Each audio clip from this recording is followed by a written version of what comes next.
Welcome to the Contractors Revenue Disruptor Podcast, where we teach you to win $1 million contracts. I'm Michael D. Young.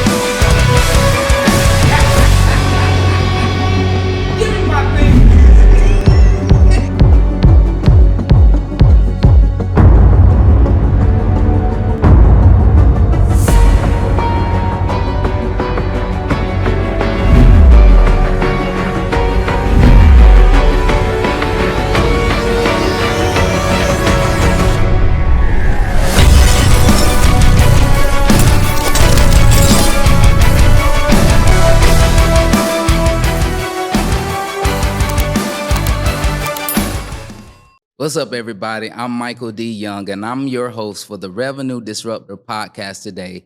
And I have an exciting guest, one that is from my hometown. Pensacola is in the house. Amen, representing the panhandle of Florida. We're holding it down for all the people that think you have to be cityfied in order to make it. You can be from the country. That is true. And still make it. And so I'm so excited to have Vernice Atkins-Bradley here with us, Esquire, with us here today to talk more about her success in business, Votum Construction. We're so excited to have her. She has a long history in the construction industry, having worked for different organizations, international construction companies, and now having her own construction company. And I'm so excited to have you here today. So thank you again for being here with us. Well, thank you for inviting me. I'm extremely honored that you think I have something to share. No, you have so much to share. And I couldn't think of a better person, honestly, to have on this podcast, because those that we're trying to reach, I believe it's important, number one, that they can see that somebody else was able to have a level of success, which will give them hope. And then number two, there are certain things that we have navigated that could help them not maybe make some of those mistakes that we've made and had to learn from, or not make those mistakes. Exactly. And definitely do not want them to make those mistakes. And we want to be able to pour back into other people. And so that's really, really important to me in this stage of my life, is that we continue to help other people to grow, learn, especially in our communities. We want them to be able to build from our shoulders and continue to climb. So thank you. I know your journey has been a long one in the construction industry specifically. And maybe we can just start off talking about your journey from working for someone else to now owning your own business. And I know that transition was maybe different than everyone else's, because when you and I met, you were actually working for that large international firm. Mm-hmm. So maybe talk about that transition and some of the things you learned from going from working for someone to having your own business. Well, again, thank you for having me here. Kudos to you for what you're trying to accomplish in terms of sharing knowledge to up-and-coming entrepreneurs who are facing challenges in the construction industry. I always say construction is a hard business, but we are in it to win it, and there are keys that you can employ that will help you to be successful in it. I like to say I'm a work in progress. A success, how do you find success? You know, it's means different things to different people. And I, like you, believe that to have success is to pour it forward in what you do for others to help them not to make the same mistake. But to address what you asked me to address with regards to my transition into construction, I first got reintroduced to construction working for the city of Orlando, probably over 30 plus years ago. Okay. As you know, you're not telling your age or anything. Well, I'm so blessed to be here, so I don't have a problem with sharing my age. I'm 64, and I'll be 65 in April of this year. So But I grew up around construction. As you know, both you and I, our fathers are Baptist pastors Yep. in Pensacola. And part of my dad's work was to support his family by having a small construction company, and his children were his workforce. And Mm, I'm being the oldest of 7 of his children. mm. I would say that my role probably was superintendent on the job. And so he did small renovations for uh, small commercials as well as residential. Uh, And I hated construction yeah. because my goal was I'm not going to be doing this the rest Right. of my Were life. you And doing so, manual labor or oh what? yeah, oh yeah, I can hang drywall with the best of them. So, Wow. and so I always wanted to go to law school, and as you indicated, I did go to law school, but I ended up not practicing because I got into construction and loved it in a different way. And so going back to when I said I worked for the city of Orlando, and that's how I got reintroduced to construction. I actually got hired with the city back in 1988 or something Ooh. like that. And working in the minority business enterprise Okay, office MBE as, office. yes, Okay. as a contract compliance investigator Okay. and a contract administrator, and got to work on some of the big projects around the city. In fact, the old arena was a project, one of the first projects that Wow. I worked on, and then was blessed to actually work on the new arena. Right. So, Right. but I got introduced to construction in a different way, more on the management side of it. Mm-hmm. And so after leaving the city, I actually spent 3 years on a job site because I got a job with Black and Veatch, who was the construction manager for the building of the Stanton Energy power Okay. plant, which was a $522 million project that I got to spend 3 years actually on site working Wow. and building this huge Wow. power plant. What was your position on that project? Again, I was a contract administrator, and I Okay. also was the MWBE manager Okay. for the diversity and inclusion of They minority probably and didn't women. call it that back then, No, though. they did not. They called it Minority Business Participation Program. And Okay. so I was in charge of that and also managed contracts for Black and Veatch in terms of other contractors that were on the job site.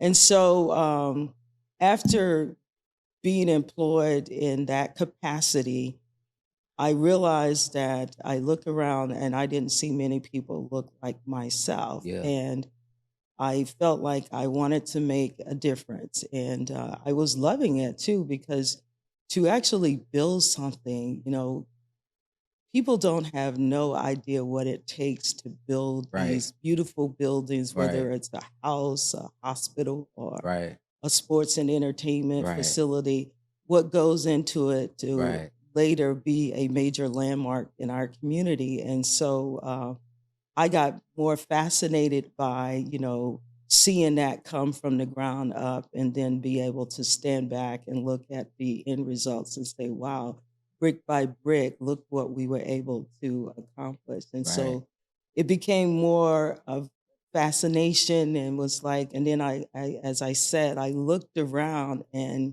did not see many people look like myself. Yeah. And I I was can't even like, imagine because when I went to college for construction, it was probably 2 or 3 of us that were Black, mm-hmm. 1 female. And so I can't imagine in the 80s, the late 80s, what that felt like to be probably one of few Blacks, but then female at that time was really, really rare. So, I mean, I'm sure there was some challenges and Oh, some yes. obstacles Oh, yes. just with that.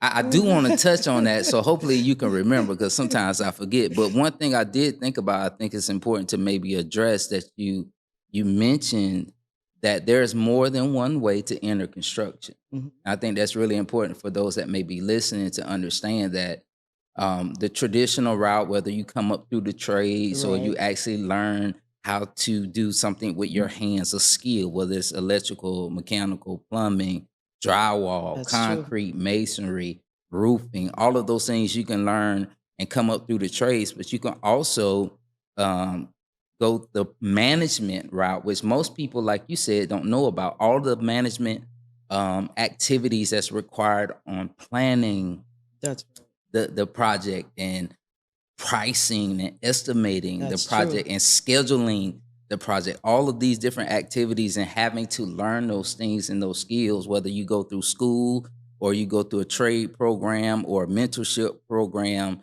there's more than one way to come up. And it looks like, or sounds like rather, you had a touch in both, right? The I management did. I side and did. actually working for your father I on the did. trade side. I did. And but you know what? After getting introduced to it from a management side, I come to have a greater appreciation for the skilled labor side of it, Mhm. where, the trade side of it, because they are the ones who really are Mhm. doing the heavy lifting. Mhm. They're the ones who are bringing the brick by Right. brick together. And so now, and I love to do that kind of stuff. I try to Yeah. fix little things around my house and stuff like that. And so when Uh-huh. I have time, but Yeah.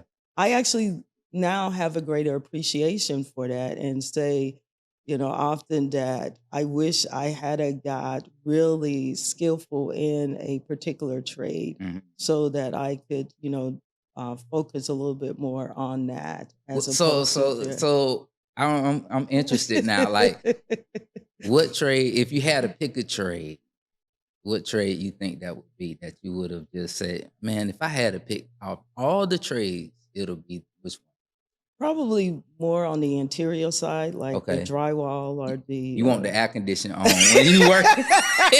well, You want the dry end, the roof yeah, well, done. I still want my hair to look good. Yeah. So yeah, I would probably do more Drywall, on the maybe. The drywall, finishes, the painting. finishing, yes, that kind of stuff, Yeah. trimming and all of that. Okay. So because I do believe when you stand back and look at what you can create with that, nowadays you can do so many things, how they shape walls and Right. make them like Right. curve and all Yeah. that kind of stuff. And I'm Yeah. like, wow, this is really, really Yeah. fascinating. Yeah. So That's awesome. That's awesome. So let's segue and maybe talk about your journey specifically as a Black female or African American female in the construction industries. I'm sure there were some obstacles, some things yeah. you faced. Let's talk about some of those and maybe not just to dwell on the bad, but maybe some advice for um, an African American lady that may watch this podcast, maybe some advice on how they can navigate a white male dominated industry. What would you say Well, to that in your journey? I'm glad you asked that particular question because I do take a special interest in young women in the business and try to help them in terms of mentoring them and how to navigate successfully through dealing with male counterpart in the Mhm. business. And so, yes, there were lots of challenges initially for me, both as a African American person and also as a female. But I learned how to overcome it, and I would have to credit a white male that actually gave me a technique actually to how to deal in this business. Mhm. And so, and I would have to take you back to my days out at Stanton Energy Plant when I was working. And I probably was one of maybe four women totally on the project and was at first the only Black female on the project. And then later, another Black female came who was more of an administrative assistant type person. And so I was again responsible for the minority business program, and uh, we had a very aggressive goal because at that time, they had the goals 18 and 6, Mhm. 18% for minority and 6% for women-owned businesses. And so I was responsible for ensuring that we met those goals. And so I represented the community, and I did not want to let the community down. And so I was dealing with a company that came out of Kansas City, Midwestern kind of Mhm. attitude, who really didn't want to do the program, but had to do it because Of the they goals. wanted the project. Mhm. And so and when I'm given something, I give it my all, and I don't want nobody Mhm. causing me to fail Mhm. because I'll fight back. And Right. so I was challenged because I did needed my colleagues to help make that uh, successful.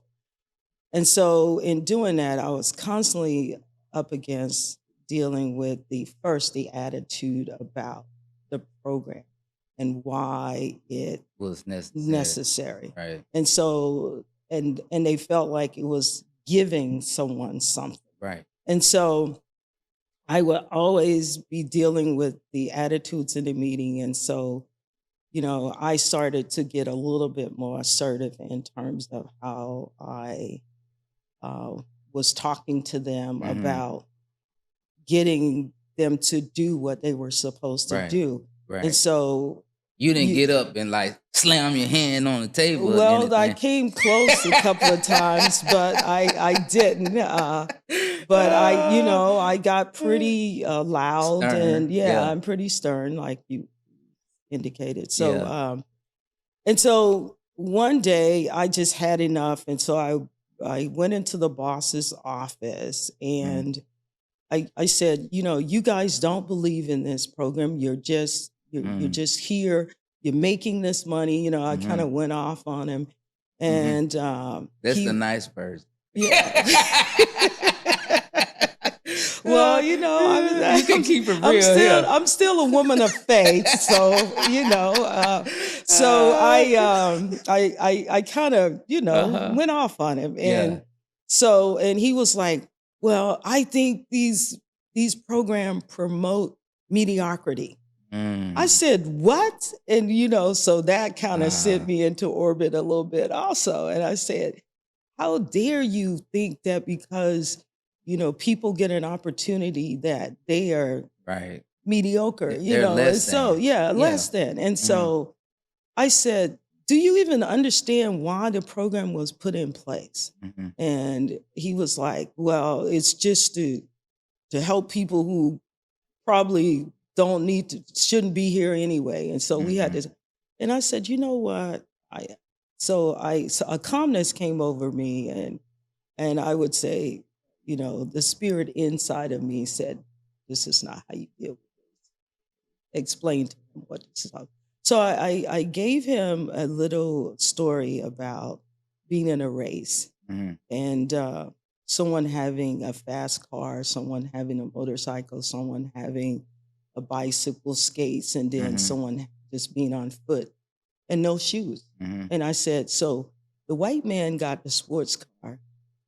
Mhm. I went down the line and I said, and the black man is on foot Mhm. with no shoes. So, but the black man have to take his money and pay taxes and all Mhm. that too. And so one day the black man said, hey, we are taxpayers. Why aren't we participating in the economics of our Mhm. communities? Because, you know, we're not getting a fair share. And so that's why we can't pull ourselves up. Mhm. So government said, okay, well, you're right about that. And so we're going to do something affirmatively to help you. We're going to put a plan in place that will help you pull yourself up. I say, and hence comes the program, which sets some goals to say you're going to actively look for people that are different than you, Mm, who needs an opportunity, a leg up. And right. so when I finished explaining that to him, he said, I never thought about it like that. He says, he said, if you sit down and kind of talk to people, Mm, he said that's you a would gem. get more accomplished. That's a gem. I said, I walked away first, being grateful that God had put it in me to not to continue in the direction of being the Aggressor. aggressor. Yeah. Mm, And you know what he said? He also said, because when you are like that, you come off like an angry black woman. mm. And I said, no So you one. hit the stereotype then, huh? Right. I said, you know what? No one would ever have to say that Wow. about me again when I'm trying to advocate for something. Of course, right after that, I did go to law school and completed my law school education. And that's when I got hired by Turner Construction. And I spent 10 and a half years with Turner Construction. And I was able to accomplish a whole lot more because of that conversation I had with that man, because I learned how to have a conversation with those who don't quite understand what you're trying to do, Mm, and to explain it in a way that you get buy-in. right. And so, what I try to tell young women in the business is that you don't have to deviate from being a lady to be in this business. That's And a so, good one. so Because some I, people try to overcompensate, yes, thinking that they have to show masculinity you're in a right. way, You're right, right.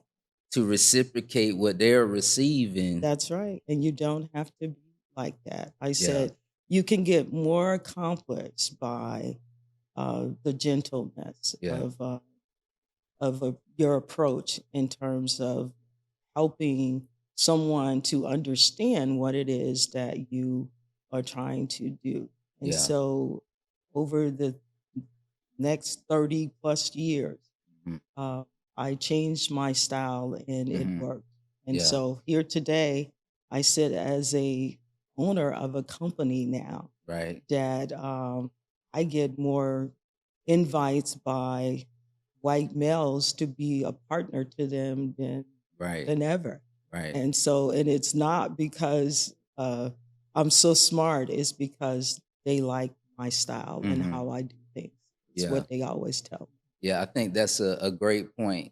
If we put it in today's terms, me. you increase your emotional intelligence and you became more aware of sometimes you need to show empathy to those that are Mhm. actually ignorant.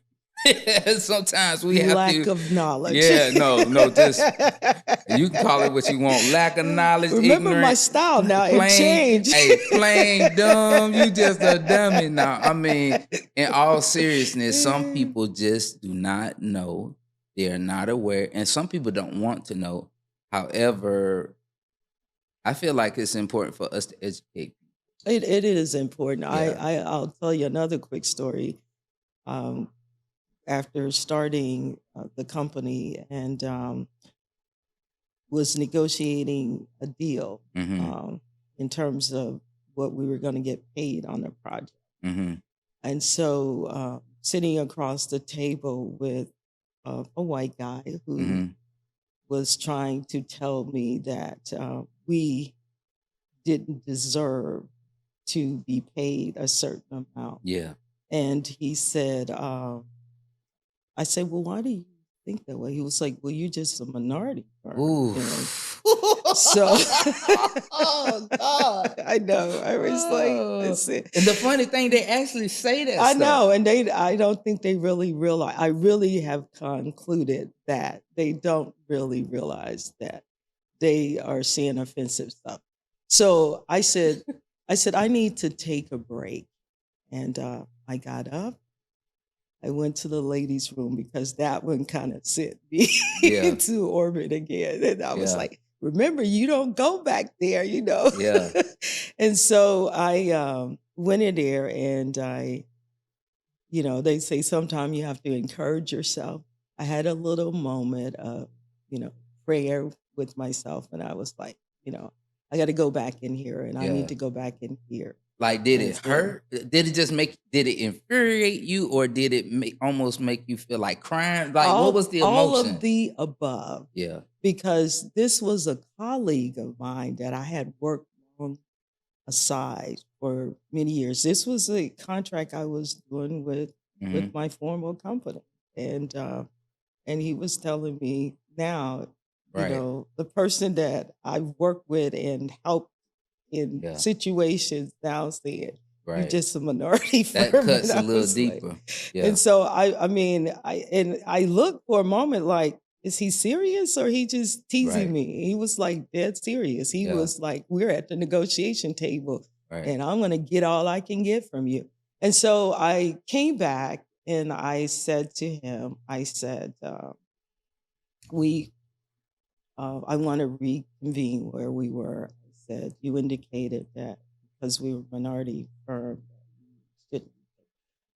I said, well, I want you to understand that I want to pay the people that work for me the same as people that get paid to work for this company. Say, in addition to that, we are entitled to that because if we perform at a level that this particular type of salary requirement is what is typically paid, then we should be paid that. Yeah. And the last that I heard, when you go into the grocery store, there is no prices for minorities. I said, when you go buy a car, there is no reduced That's prices good. for minority. So we have to pay the same Same. thing it takes Everybody else. for you to live, it takes for us to live. So I may have to steal that. I said, so, and then he Uh-huh. was like, I said, so we should be paid fairly because we're going to perform the task that this requires us to Yeah. do. And he was like, oh, I'm sorry. I didn't mean it. I said, it's okay. I Mm. was like, but think about that in the future. Don't say that to anybody else. And he had to apologize then. And I was like, if I had like went off and got up, Right. slammed the table Right. down. And from that point on, he Right. was my biggest champion. He Mhm. was always looking out for me with opportunities, Mm. giving me other opportunities where we may not would have gotten had he not been told differently Yeah. how to handle Yeah. a minority firm. Yeah. That's a great point. I try not to even use the term minority anymore. I try to stick with the term diverse because Me for too. whatever reason, that term minority has set a precedent in many people's mind that we are inferior and we're We are not. lesser than. Right, That's we're right. lesser than, and Right. that is so far from the truth. So I now use the term diverse, but um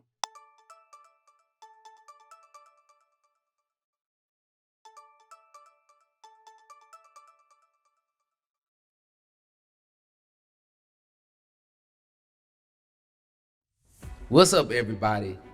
If you are a construction contractor and you're looking to win $1 million contracts, grow and scale your business, I help contractors win $1 million contracts so they can make more money working fewer projects with less employees. And we do this through my mentorship program.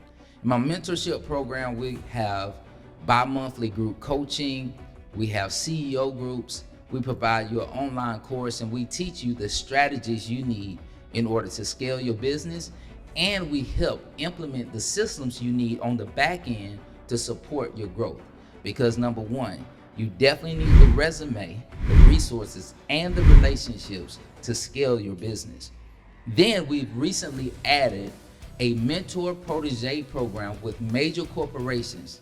This is huge because number one, it allows you to learn how other major corporations desire their projects to be run, so you understand their expectations. You're learning, growing, and developing relationships with major corporations, which always leads to more business opportunities. I want to tell you, no one else is doing this in the industry, and you've come to the right place. If you are looking to truly grow and scale your business, I've done it over and over again. I've won multiple awards for scaling a construction company, and I want to show you everything that I did to do it. So if you're looking to scale, grow your business, win $1 million contracts, sign up right now for my free training. It's very simple. It'll be on the screen, and we'll see you soon. God bless. This is a great lesson in how to deal with adversity and how to deal with just plain nasty people, because I've been in this same position many times. Most recently, I had a client that was kind of dealing with a similar situation, some change order work, and the GC was going to basically shove some stuff down their throat, for lack of better terms. And the GC got heated. I got involved because of my experience. I know how to handle the situation a lot better than my client. And I got involved, and the guy blew up, and he actually, like what you're explaining, he started getting derogatory and negative, and then he wanted to assert himself as if, no, we're not going to do this, and I don't have to, like, this type of language to speak down to us. And I just stayed calm. I let him get it out. And I said, listen, we're not going to do this. I said, I'm going to respect you, and I want you to respect me. Good. And so I said, we can have a conversation about how to fix this, but we don't want this to go to court. Like, we don't want to have to go through mediation. That costs everybody, and only the lawyers win.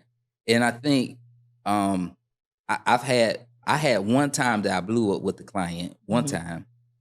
And because clients will take you there. Some clients will literally try you to the T, but I appreciate those opportunities because they help us to learn really how to deal with tough situations. That's true. And how to really, like you said, we have to, sometimes we may have to take a break and walk away and say, give me a second. And we come back and think clearly. Yeah, that's right? true. Let me calm down, get my emotions out of it, because you will never make a good decision with high emotions. You're absolutely right. And it's important to really say, okay, let me not get caught up in these emotions, and let me just think rationally what makes sense. How can this become a win-win for everybody? And I think that's really, really important. I heard one guy, I'll tell a little quick short story. One guy, I'll never forget this time. I was actually working a job with my CM partner on schoolwork, and I was actually on the job site. I was assistant project manager on the job site. And then there was a superintendent, older gentleman, right? From the country. So you already know the direction I'm going, right? And he had these old school ways, stout, conservative. He couldn't understand, similarly to you, the what do you call it? The affirmative action programs. He couldn't understand these goals and all this stuff. And Michael, he said, Michael, I don't mind helping Black people, but I just don't want them to take what's mine. And he was speaking to like welfare programs and all these other things.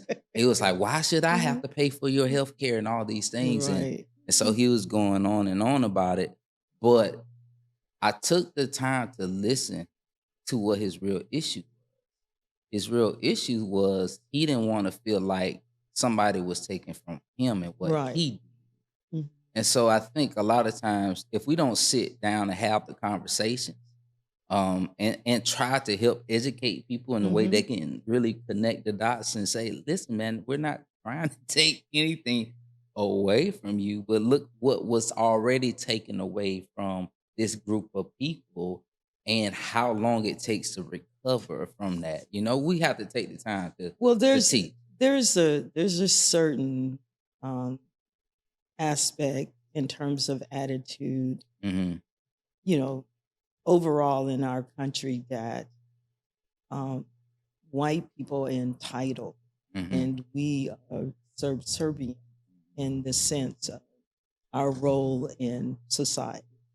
And oftentimes, I don't think it's intentional that they think like that. It's just been conditional.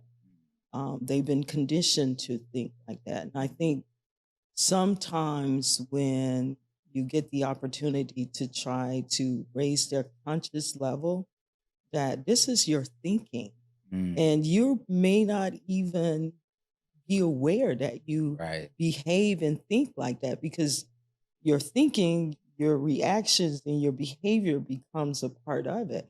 And so, what I try to do is point out, we call in our world of business making the business case for Mm-hmm. things.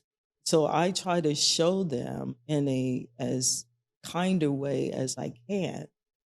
Sometimes there are ideologies and that may be subconscious that they're not even aware that it comes out in the way that they react towards people. And so when you do that, they really have a greater appreciation because no one took the time to Right. point it out to Right. them in a way that they really got Right. to see it. Because when you do it in a way where people become defensive, Mm-hmm. now it becomes an adversarial Yep. atmosphere, and you Yep. don't get It nothing accomplished, like never you goes said. anywhere. Right. Never goes anywhere. So I think if we get in the practice of trying to talk to them, because Mm-hmm. when you talk to people and you are able to talk in a way that is not like contentious, the environment is Mm-hmm. not uh, Mm-hmm. adversarial, then I think you have a dialogue Mm-hmm. that where it comes out It, differently, it just and come you across still different. may not agree with each other, but at Right. least you have a respect level where Right. it's not like, Right. you are this and you are that, And then it turns into name calling. Right, exactly.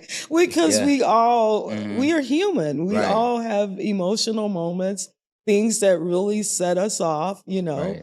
Um, my mother would say, "You bother my children, you're gonna Oh see the Lord. other side of me." Wow. And so, we have things that really turn us up a notch. And Right. so I kind of learned how to manage through that, to Mm-hmm. navigate that in the business world where I was rejected Mm-hmm. and not wanted, Mm-hmm. and said, you know what? I need to Mm-hmm. help you to understand why you want me here, Right.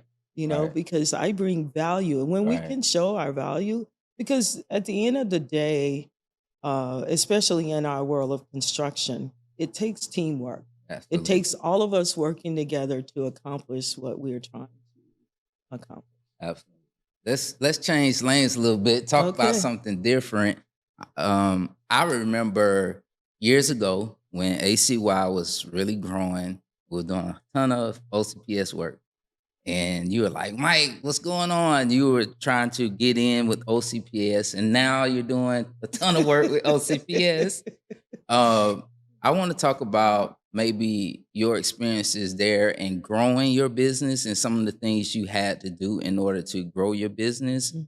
And I also want to touch on um, you probably being the largest Black female owned construction company in Central Florida. Wow. Like you probably, I don't know if you ever thought about that. No, I have Yeah, not. like you probably are. If not the largest, definitely in the top 5 for sure. A Black female led for sure. And that is a huge success. That's why I told you when you came in here, you were the perfect person to bring in to talk about that because not everyone has attained that position. So talk about maybe your journey and the things you've done to grow your business the way you've grown. Well, business is relationship imperative. Mm-hmm. I always say that. And I think that one of the things that I had to focus on is how to build relationships because I was alone in the construction industry as a woman who licensed general contractor So was you leading. have your own I license. have my own license. See there? Yeah. I'm one of probably few in the whole state. Yeah. There are other um, up and coming young African American females who are getting their license. I'm Yep.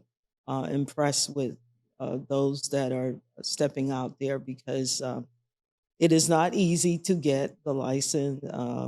You are tested and all of that, and if you didn't go to school just to Right. do it, you have to kind of Yeah. learn how Yeah. to. It's a lot to learn. Yeah, and Mhm. so, but what I tried to accomplish was to build a brand, Mhm. to build respect Mhm. around the brand Mhm.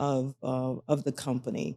And so I had to build relationship in order to do that because I wasn't like some companies that had others that could take them around and help them get opportunity. We have a bit more challenge than others. Sometimes other companies may have a son or daughter or something that have come up in the business with their parent, and then they hand it off to them, and so it's an easier road for them to travel in order to build the company. And so I was blessed to get some relationship with some bigger firms. Um, One in particular was Wharton Smith as a Okay, so these are larger general contractors. larger general contractor. Okay. Wharton Smith with Orange County Public Schools, which is where we really got to develop our company and grow to the next level.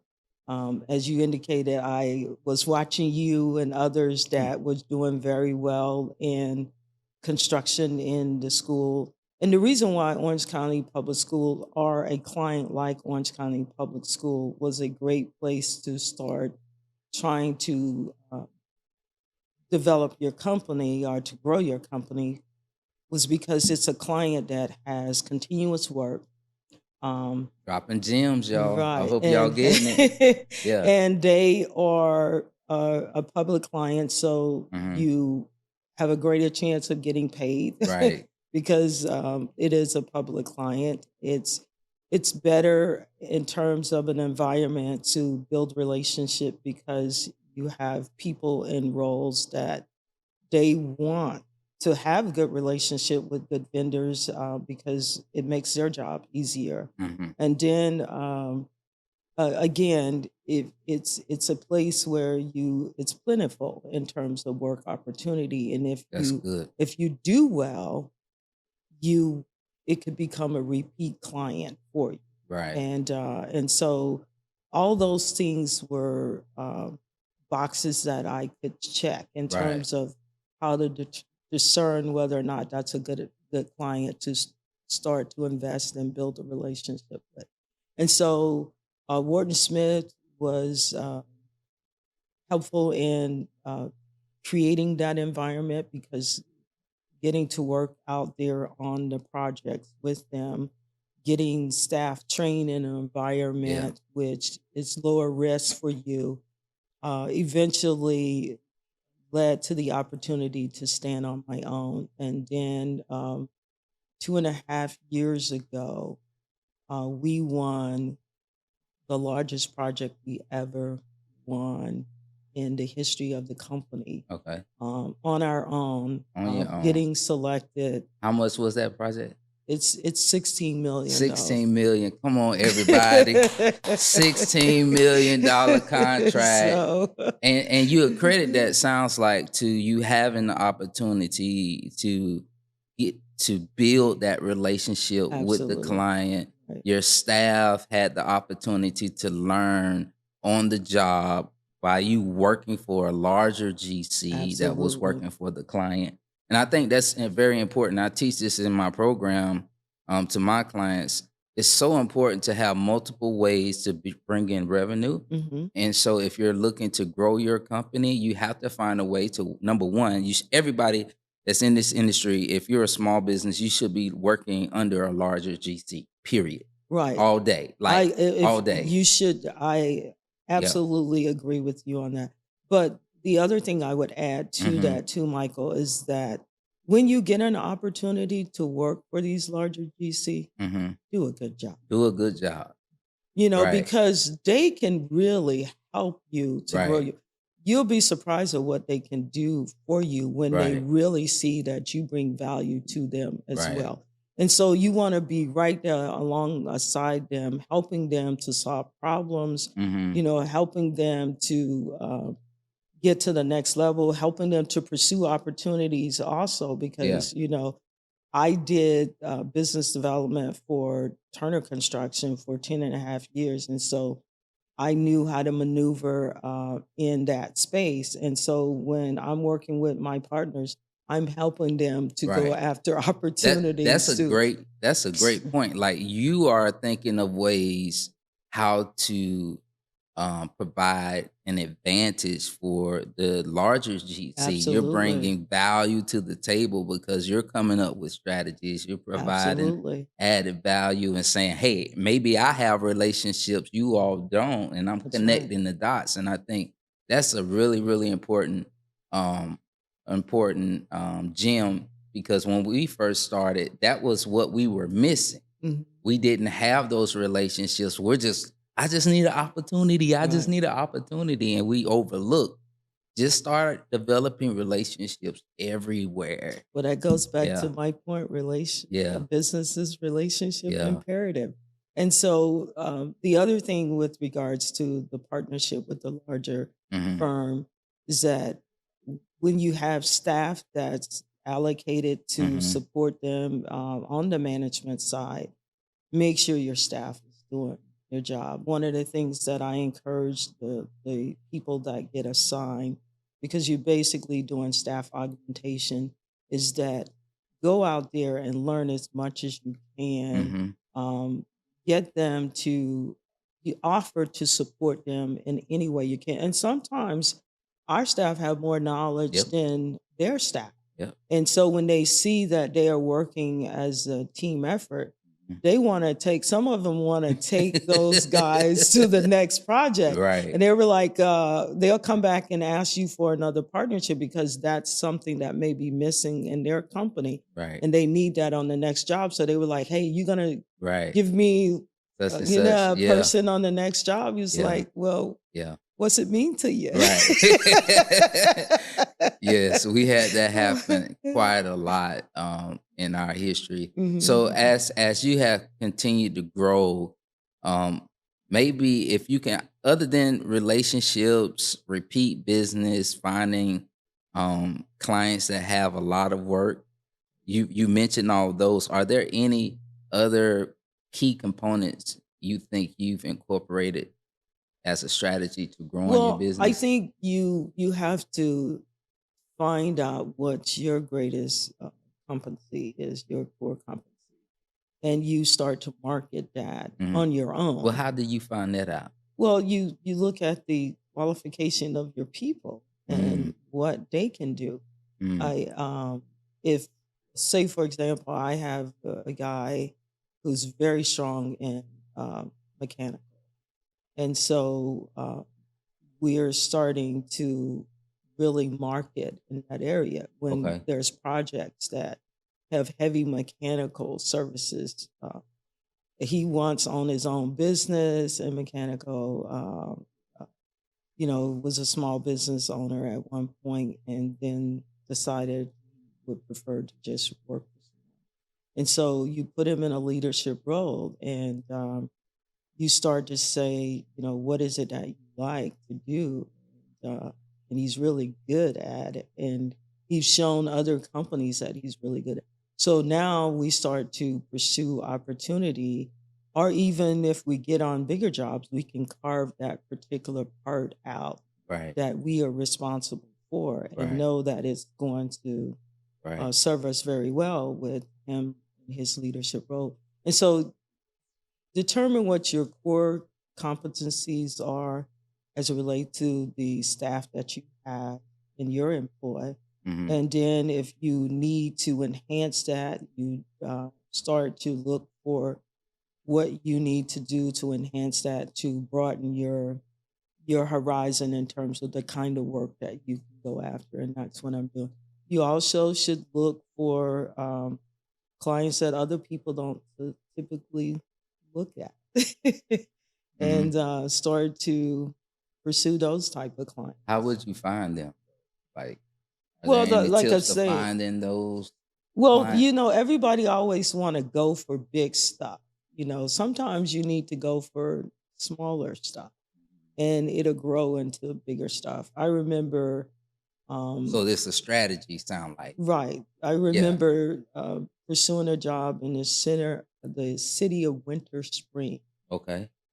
Who would have thought Right. that, folks that they are a city, like Castleberry Right. or It's or a smaller city. Maitland. Yeah. Yeah, Yeah. those everybody want to go for Orlando. Orlando Yeah. or Tampa. Big something cities. like that. Well, Right. what about the popular little small cities around that have the same setup, same kind of work that it's just on a smaller scale, and Hmm. you build that until you are now where you can go to the bigger city and they got a project similar. You like, I got past performance now. Because Right. that's our other challenge is how do we get past performance if no one ever gives you your first job? That's right.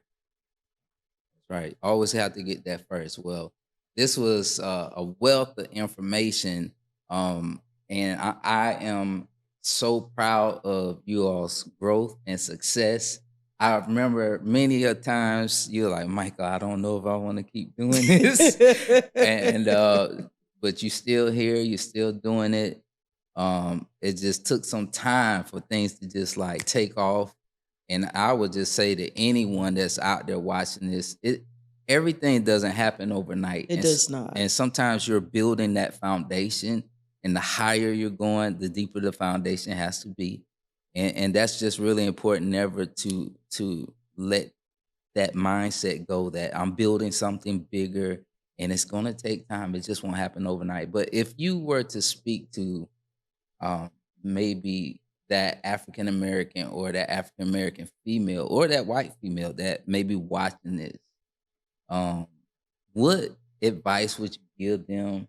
Um, some things you've learned through this journey. Um, Anything that's on your heart and mind, you could just look right there in that camera and just share with them, like just from your heart, like give them some words of encouragement, hope. Like, what would you say? Well, I cannot step away from my faith. Hmm. So definitely remain prayerful. I also would say preparation.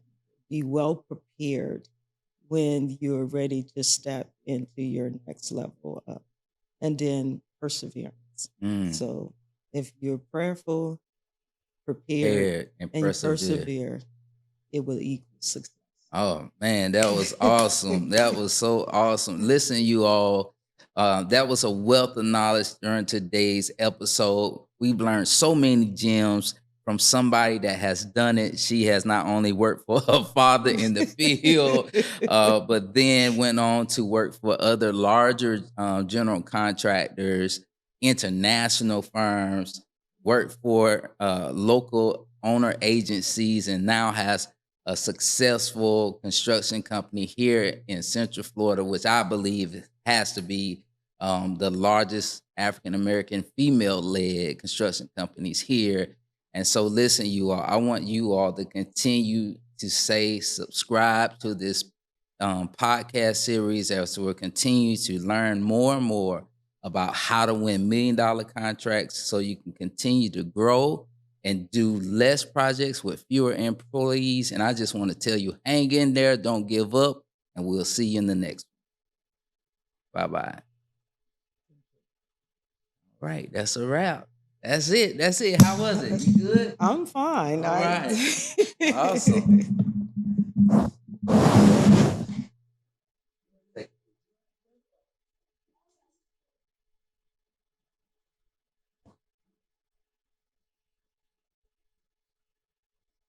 Thank you for joining us on today's episode. I'm so excited about your new journey. And if you are a construction contractor looking to win $1 million contracts, join me by going to www.winmilliondollarcontracts.com. See you soon.